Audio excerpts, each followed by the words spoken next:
Bonjour, je suis Sarah et je vais te raconter mon histoire.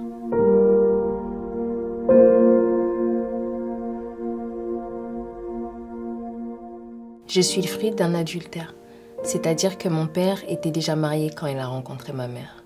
Après de multiples histoires et un drame familial, il a délaissé ça. Ce qui fait que j'ai grandi sans père, uniquement avec ma mère et ses 5 enfants nés d'une précédente union. Ce qui a fait que je n'avais que mes oncles et mon grand frère pour figure paternelle. Ma mère étant seule, elle cumulait énormément de boulot. Mais elle était toujours dans le souci de nous offrir le meilleur. Donc quand elle le pouvait, elle économisait de l'argent et elle m'envoyait en vacances chez sa cousine qui était chère à son cœur. Cette cousine-là habitait dans le sud de la France. C'était vraiment un cadre idyllique. Parce que là-bas, en fait, j'avais pas tout ce que j'avais dans ma banlieue parisienne. Moi qui avais grandi dans une cité. Il y avait un potager, il y avait une piscine, tout ce que j'avais pas en fait au quotidien. J'avais surtout l'affection et l'attention de l'amour de ma tante et de sa famille. C'est vrai que pour une fois, j'existais. J'avais son mari, avec qui, voilà, je pouvais jouer. Il m'apprenait à bricoler, jardiner. En fait, j'avais une relation avec lui que j'avais pas en réalité avec mon père. Et ce que je rêvais au plus profond de moi. Mais c'est vrai que ses intentions envers moi n'étaient pas les mêmes. Parce que il a abusé de moi. C'est-à-dire que ses abus ont commencé petit à petit, par des jeux, des petits attouchements. Mais en fait, plus je grandissais et plus ces choses-là en fait s'aggravaient. Pour moi, au début, c'était des choses normales parce que bon, étant petite, faut dire que c'était des choses que je ne connaissais pas. Et c'est des sujets qui sont assez tabous dans ma culture et tout ce qui était autour de moi. Et il me conditionnait bien, dans le sens où... voilà, c'est normal, tout le monde le fait. Et j'avais réellement confiance en lui, c'est-à-dire que c'était notre petit secret. Mais plus je grandissais et je voyais qu'au travers des médias, de la prévention scolaire, c'était des choses qui n'étaient pas normales. Et ça a commencé à me détruire petit à petit. Et plus je grandissais, plus j'ai commencé à me renfermer sur moi-même. Et puis je refusais les actes qu'il me faisait.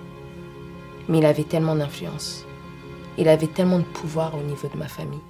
Et à ce moment-là, que faire ? C'est-à-dire que j'ai eu une adolescence qui était très difficile. J'étais renfermée, j'étais frustrée, j'étais insoumise, remplie de haine, de colère. Ce qui a fait que voilà, j'ai rencontré beaucoup de différences, de problèmes avec ma famille. Parce que j'étais complètement en rupture familiale. Personne ne pouvait me comprendre. Tout le monde me rejetait, tout le monde me jugeait. Mais personne en réalité voyait la douleur et la souffrance qu'il y avait au fond de moi. Ce qui faisait que je me sentais rejetée et j'avais la haine de moi. Très vite, je me suis renfermée dans l'alcool, dans la drogue, dans énormément de choses. C'était vraiment pour moi un refuge en fait, parce que je me disais, mais qu'est-ce qui peut en fait assouvir à cette douleur en fait, calmer cette douleur, cette haine, ces frustrations qu'il y avait en moi. Et ça a été très difficile pour moi. Et malgré la victoire judiciaire, ça a été pour moi la descente aux enfers. Pourquoi ? Parce que quelques temps après le tribunal, j'ai perdu ma mère, 4 mois après.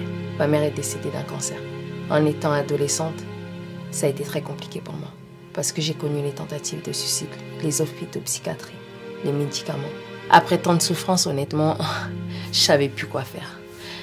Je me suis juste rappelé en fait que ma mère me parlait souvent d'un Jésus.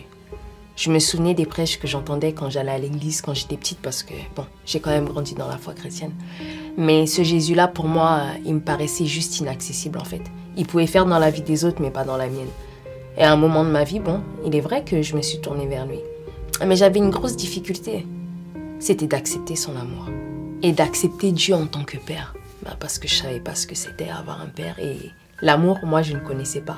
Et j'étais tellement habituée à la souffrance que j'avais du mal à m'accorder en fait avec sa parole. Je continuais à poursuivre ma vie, à occulter toutes ces blessures et tout ce que j'avais pu vivre en fait, en essayant d'avoir une vie normale, en portant des masques, quand je pouvais bien sûr. Juste au jour où je suis tombée malade. Et on m'a diagnostiqué une fibromyalgie. Cette maladie, on la caractérise par des douleurs musculaires. C'est-à-dire qu'elle t'empêche de marcher, elle t'empêche d'avoir une vie normale. C'est-à-dire, voilà, plus de travail, plus de vie sociale, les médicaments, les effets secondaires. Encore une fois, on me reprenait ma vie, quoi. Il n'y a pas de traitement, il n'y a pas de médicaments. La caractéristique de cette maladie, c'est que c'est la maladie des blessures de l'âme. Et là, j'ai compris en fait que Dieu continue encore à me poursuivre en fait, qui continue à me poursuivre pour pouvoir m'aimer. Parce que je savais qu'au travers de ce que j'avais pu entendre et lire, que lui seul en fait était capable de pouvoir guérir les blessures, consoler les cœurs brisés et libérer les captifs, car en réalité j'étais prisonnière de moi-même, prisonnière de mes douleurs, prisonnière de mes frustrations, prisonnière de cette colère, de cet acte en fait dont j'ai été victime. Et là en fait je me suis écroulée, c'est-à-dire que j'ai hurlé. Il y a eu un soupir inexprimable qui a résonné en moi et j'ai crié à lui, à son amour. Et à partir de ce moment-là, je lui ai donné la place qui était due. Je l'ai accepté comme père et j'ai accepté son amour. Ce qui a fait qu'en fait que ma foi, elle n'était pas imaginaire parce que j'ai décidé de pouvoir l'expérimenter. Et là, j'ai vu toute la différence parce que j'ai expérimenté la puissance et l'impact de sa parole dans ma vie. Au quotidien, c'était pas tous les jours facile parce que je faisais face à moi-même. Mais je m'accrochais à cette foi-là, à la foi en sa présence. C'est sa présence, son amour qui mettait en moi, en fait, qui m'a complètement transformée, chamboulée. C'est-à-dire que voilà, j'ai commencé à m'aimer, à m'accepter. Car en réalité, mon plus gros des combats, ça a été de pouvoir m'aimer et m'accepter moi-même. Mais au travers de son amour, de la valeur, en fait, que lui-même me donnait, ma vie a complètement été transformée. Parce que quand il dit qu'il guérit, j'ai été guérie entièrement de ma maladie en sachant que c'est une maladie qu'on ne peut pas en guérir comme ça puisqu'il n'y a pas de traitement. Moi qui n'avais plus de rêve, qui était juste prisonnière de moi-même, qui n'était qu'une boule de haine. Aujourd'hui, ma vie est complètement chamboulée, transformée. Aujourd'hui, je réalise mes rêves. Je suis mariée, future chef d'entreprise, j'ai des grands projets, je suis directrice d'un super événement qui propulse les jeunes talents qui s'appelle le Eden Show. Et mon combat aujourd'hui, c'est d'être la voix des sans-voix. Donc à toi qui m'écoutes, sache que peu importe ce que tu as vécu, que tu aies vécu le viol, peu importe les maltraitances, sache que c'est possible. Car si Christ a su changer ma vie, sache qu'il sera capable de changer la tienne, car je ne suis pas meilleure que toi. Crois en lui, expérimente la parole, car la foi c'est bien, mais l'expérimenter c'est encore mieux. Donc peu importe où tu es, relève-toi et brille, car ton lendemain sera beaucoup plus meilleur.